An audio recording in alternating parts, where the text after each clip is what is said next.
Driver நண்பர்களுக்கு ஒரு முக்கிய அறிவிப்பு. நாங்கள் இப்போ மத்திய பிரதேசம் சாகர்புரமாக ஒரு 50 கிலோமீட்டர் நிற்கிறோம். வண்டியெல்லாம் ரோட்லேயே நிறுத்தியாச்சு. அதாவது சென்ட்ரலில் சட்டம் போட்டுக்கிறாங்களாம். டிரைவர் ஆக்சிடென்ட் பண்ணால் 6 லட்சம் அபதாரம், 10 வருஷம் ஜெயிலு. இதை கண்டிச்சு இங்கே இருக்கிற அசோசியேஷன், டிரைவர் அசோசியேஷன் வந்து வண்டியெல்லாம் நிறுத்திட்டாங்களாம்.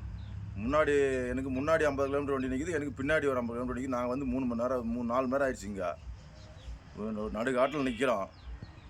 எதுவும் போகிறதுக்கு வழி இல்லை. எப்போ கிளியர் ஆகுதோ தெரியல. ஒரு தண்ணி வசதி இல்லை, ஒரு கடை வசதி இல்லை, எதுவுமே இல்லை. ஒரு காடாக இருக்குது 2 பக்கமும். இந்த அடி காடு, இந்த அடி காடு. வண்டியெலாம் ரைட்டில் ஏறி போனால் அடிச்சு கணக்கிலான்னு நுணுக்குறாங்க. எல்லாம் பயங்கரமாக ராவடியெல்லாம் சருன்னு வண்டியில் போகிறானுங்க 2 வீலரில். எல்லாம் இங்கே லோக்கல் டிரைவருங்க. இது என்னைக்கு இதுக்கு தீர்வு முடியுமே தெரியல. இதெல்லாம் ஷேர் பண்ணி, நம்பர்களெலாம் ஷேர் பண்ணி இதுக்கு ஒரு எல்லாம் கண்டனம் தெரிய வச்சு இதுக்கு ஒரு நல்ல ஒரு வழியை கண்டுபிடிங்க.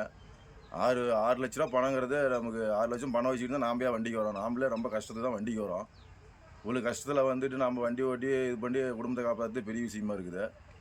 இதில் 10 வருஷம் ஜெயில்னால் அவள் தான் நம்ம லைஃபே போயிடும். நம்ம குடும்பத்தை யார் காப்பாற்றுவா? அறிவு மாரி ஒன்றுலாம் கொஞ்ச நாள் இருக்குது. சென்ட்ரல் கவர்மெண்ட் சட்டம் போடுறானுங்களா? பணத்தையும் 6 லட்சத்தை கொடுத்து 10 வருஷம் ஜெயிலில் தூக்கி போட அவ்வளோதான். நம்ம கொண்டாடி போய் எதார்த்தமாக நடக்குது. நம்ம வேணும் பண்ண போகிறதில்ல. எதுவுமே ஒரு நாயை கண்டா கூட நம்ம ஒதுங்கி போகிறோம். யதார்த்தமாக நடக்கிறது தான். நம்மளையும் மீறியா அலாட்டாக ஏதோ ஒரு டைமில் யதார்த்தமாக நடக்கிறது அசம்பாவம் மாதிரி. நம்ம வேணும் போய் நேராக போய் வேணும் நம்ம எதுவும் இது பண்ண போகிறதில்ல.